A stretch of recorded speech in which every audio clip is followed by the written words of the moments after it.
Good morning, everyone. My name is Luca Graziani, and today I will talk about the cosmic archaeology with massive black hole binaries, a recent study that we published in collaboration with Raffaella Schneider at the University of La Sapienza and other people coming from the University of Pisa and Padova.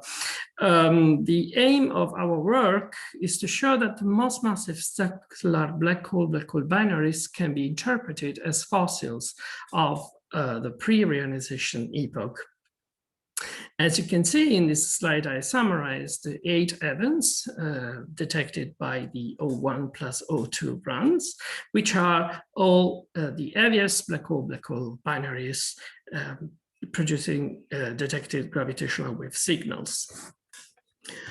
The idea of this investigation and of our method is that we are in a moment in which galaxy formation models have reached a high level of details in following the assembly of galaxies.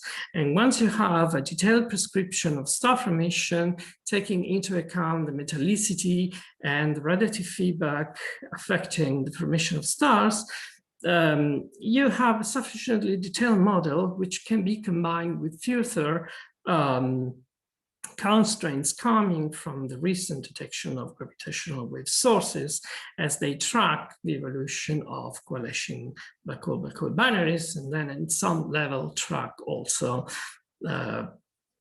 properties of the star formation along the redshift.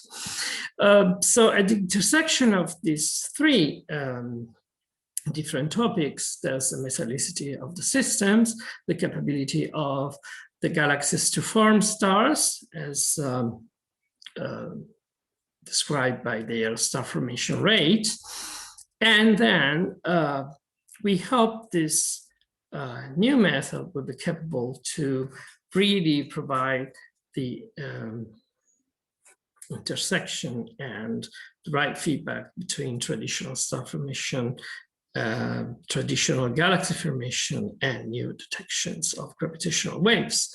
So the method that we used is called gamesh, and it's a simulation, galaxy simulation model, which adopts detailed radiative and chemical feedback to describe the assembly and the star formation of a local volume of 4 moving megaparsec side, as you can see in this figure, and it follows the assembly of a central Milky Way-like galaxy, along with all its satellites, starting from very high redshift 20, down to redshift 0. So it allows the comparison with galaxies observed in the local universe and all the other observations found in the local universe, now including gravitational wave signals. So the idea is that if you are capable to describe at any redshift the size of hosting star formations of the galaxies, which are capable to make stars at specific redshift, and if you know their mass, the mass of produced stars and their metallicity, you can populate these sites with binaries by combining with the binary population synthesis model. So basically what you can do is that for each event of star formation, by assuming a certain fraction of binary systems, you can randomly sample from a binary population synthesis model a certain number of binaries that you continue to follow in time until they they change from being a stellar binary to a black hole binary, and then finally down to coalescence. So the method is quite general. So it can be applied also to other categories of binaries, such as neutron star binaries, or black hole neutron star binaries. But in its first studies, we focus mainly on black hole systems. And this is provided at all the redshifts. So you can describe, you can form binaries at all the redshifts tracked by your simulation, and you can continue to follow them consistently in time. So you will have them moving from one galaxy to another throughout the galaxy assembly process. This method has been tested against observations, and we have shown in the recent work led by Stefania Marazzi that our method is capable to predict birth and site hosting coalescence with properties which are fully compatible with real galaxies observed in the local universe by the DGS or the OSMOC surveys. So let me focus now on the most recent work published last year on monthly notices letters, which investigates and interprets the origin of the heaviest black hole binaries.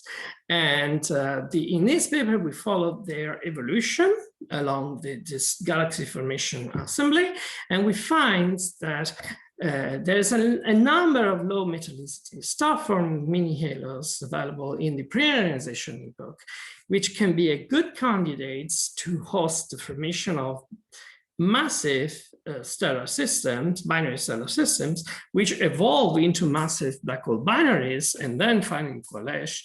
And their properties are found to be very similar in terms of mass,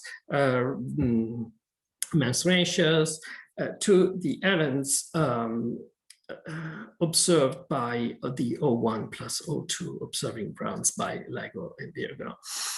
So the first thing that we have done, we studied in details, as you can see in the right figure, the evolution along the redshift of the star formation in our volume.